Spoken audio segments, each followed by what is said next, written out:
Hi. In this clip I'm going to go through the differences between a 1970 Marshall Super Lead and a 1976 Marshall Master Volume, both 100 watters. I'm not going to go through any theory here. If you want that, check out my other clip where I explain the circuit of the Super Lead here. I'm just going to focus on the differences here. So let's check out the first gain stage then. Let's assume that we plug into the high sensitivity input of channel 1 on the Super Lead. The signal enters the first preamp tube and goes through one of the two gain stages and then moves on. In the master volume, on the other hand, let's assume that we plug into the high sensitivity input as well. It enters the tube on the first gain stage and then it's fed back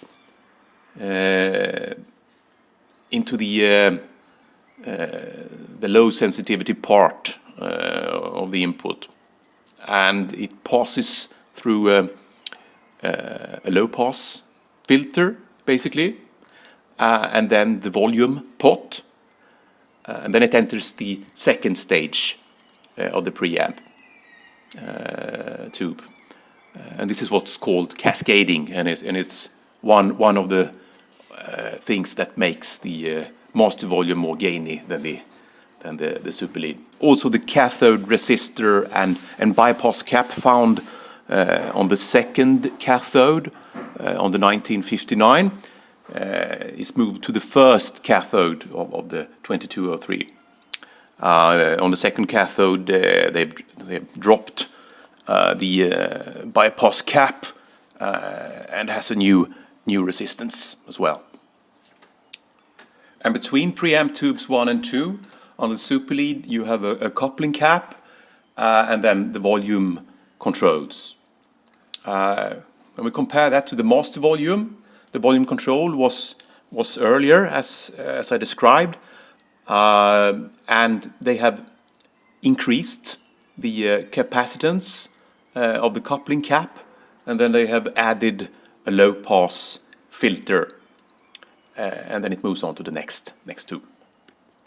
Then when we come to the second preamp tube, the only difference is that the Super Lead has a 0.68 bypass cap that rolls off base on the first cathode, and that has been dropped on the master volume. The tone stacks are identical on the two amps. Then on the Super Lead, the signal moves on to the next gain stage, but in the master volume, here is where the actual master volume pot control is placed. Then there are some changes in the negative feedback loop, and also some changed values in the circuits, in the biasing circuits. I'm not going to go any deeper into that now. What we can note, though, is the grid resistors. I think they used to be 5.6K on the Super Lead, and now they are 1.5K instead. And grid resistors, with increase in values, they roll off more highs and reduces gain. And that's obviously consistent with the 2203 being a brighter and gainier amp than the 1959. This is obviously a comparison between two specific vintages of these two amps, the years 1970, 1976. Many of the changes from Super Lead to master volume discussed here were probably introduced before on the Super Lead in the early 70s. Well, also, these amps were in the original run, were in production until the late 80s, and I know that on the real changes for the worse occurred in the mid 80s when they reduced the number of filter caps,